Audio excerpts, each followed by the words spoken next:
The purpose of a fluid system is to transmit power from one location to another. Fluid power is converted to mechanical power by means of an actuator. Cylinder actuators deliver a linear push-pull motion via a rod and piston within a cylindrical tube. A single-acting cylinder is a cylinder in which the working fluid acts on only one side of the piston. The other side of the cylinder utilizes a mechanical load, springs, compressed air, other cylinders, or the momentum of a flywheel to push the piston back in the other direction.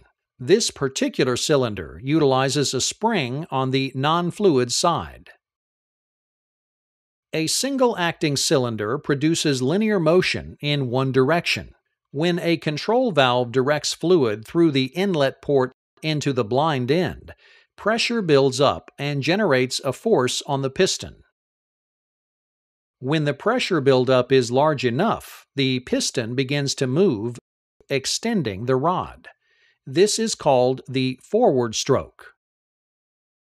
When a control valve directs fluid out of the port, the fluid pressure is removed.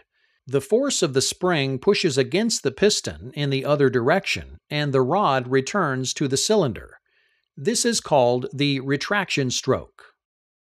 Single-acting cylinders are most often found in reciprocating engines, pumps, and hydraulic rams. A double-acting cylinder is a cylinder in which fluid acts on both sides of the piston. This type of cylinder can produce linear motion in two directions. A double-acting cylinder has two fluid ports, one on the blind end and one on the rod end. A directional control valve sends fluid through the blind end port while venting fluid out the rod end port back to the tank. Pressure builds up and generates a force on the piston, causing the extension stroke. When the directional control valve is shifted, it sends fluid into the rod end port, out of the blind end port, and back to the tank. Pressure builds up and generates a force on the other side of the piston, causing the retraction stroke.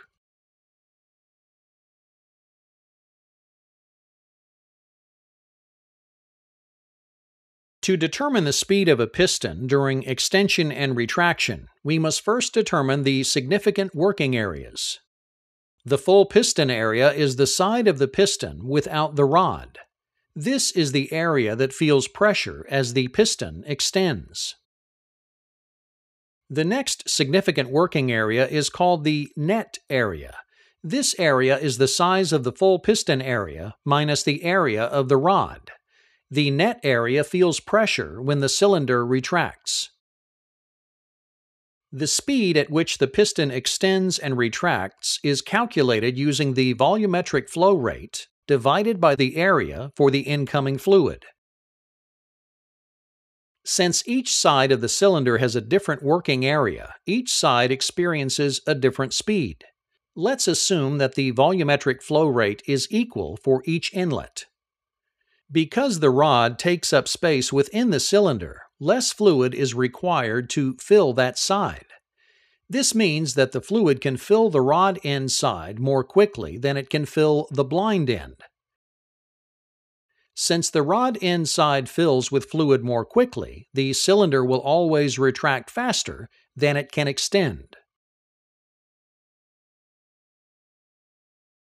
All the cylinders shown to this point have been single-ended.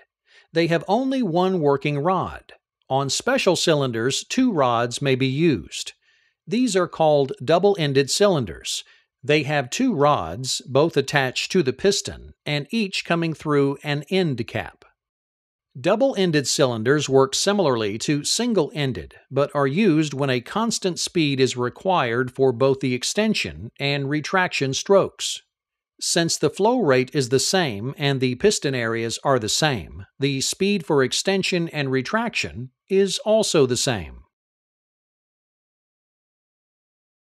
Due to their simple design, cylinders are used more often than any other type of actuator for industrial applications. Although their motion is linear, it can be converted to rotary motion by levers, racks, and pinions, or other means, making them one of the most versatile types of actuator.